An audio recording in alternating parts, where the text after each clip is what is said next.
ناظرین السلام علیکم ورحمۃ اللہ وبرکاتہ، آپ دیکھ رہے ہیں دن بھر کی 10 بڑی خبریں۔ آئیے ملک کی تمام بڑی خبروں پر نظر ڈالتے ہیں۔ کانگریس پارٹی کے نو منتخب صدر ملکا ارجن کھڑگے نے دہلی میں آل انڈیا کانگریس کمیٹی کے ہیڈ کوارٹر میں کانگریس صدر کے عہدے کا چارج سنبھالا ہے۔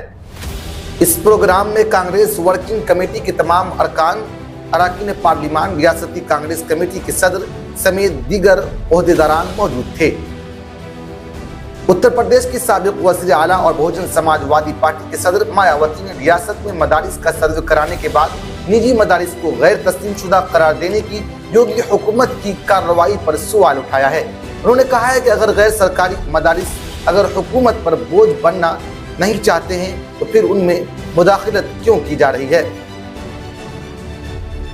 عام آدمی پارٹی کے قومی کنوینر اور دہلی کے وزیر اعلیٰ اروند کیجریوال نے وزیر اعظم نریندر مودی سے بھارتی کرنسی پر ایک طرف مہاتما گاندھی اور دوسری طرف لکشمی گنیش جی کی تصویر لگوانے کی اپیل کی ہے۔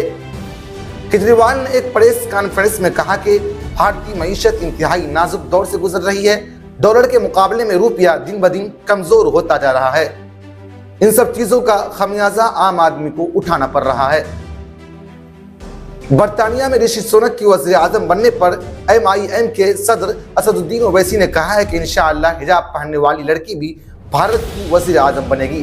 اویسی نے نامہ نگاروں سے کہا ہے کہ ایک حجاب پہننے والی لڑکی ان کی زندگی میں یا ان کے مرنے کے بعد بھارت کی وزیر اعظم بنے گی۔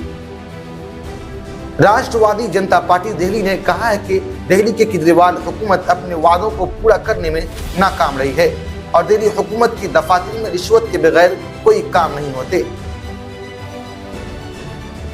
پاکستان کے سابق وزیر اعظم عمران خان نے کہا ہے کہ وہ 28 اکتوبر بروز جمعہ کو لاہور کے لبرٹی چوک سے لانگ مارچ شروع کرنے والے ہیں۔ انہوں نے کہا ہے کہ وہ عوام کے ہمراہ GT روڈ کے ذریعے اسلام آباد پہنچیں گے۔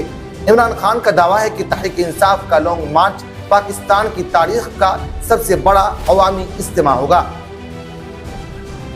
رشی سونک وزیر اعظم کا عہدہ سنبھالنے کے بعد 2 صدیوں میں برطانیہ کے سب سے کم عمر وزیر اعظم بن گئے۔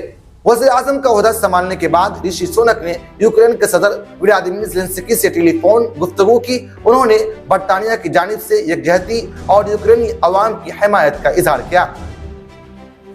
اقوام متحدہ کے سیکریٹری جنرل انتونیو گیٹریس کے ترجمان اسٹیفن دوجارک نے نیو یارک میں صحافیوں کو بتایا کہ کینیا کے حکام نے کہا ہے کہ وہ پاکستانی صحافی ارشد کی موت کی مکمل تحقیقات کریں۔ BCCI نے ذرائع کے حوالے سے بتایا کہ آسٹریلیا میں ٹیم انڈیا کو پیش کیے جانے والا ناشتہ اچھا نہیں تھا۔ معروف اداکار سلمان خان ڈینگو سے صحت یاب ہو گئے ہیں۔ منگل کے روز سلمان نے اپنے بہنوئی آیوش شرما کے سالگرہ کی تقریب میں شاندار انٹری دی اور ہمیشہ کی طرح مداح انہیں واپس دیکھ کر خوش ہیں۔ ناظرین، آج کے خبر نامہ میں اتنا ہی، پھر ملاقات ہوگی۔ اپنا خیال رکھیے، شکریہ۔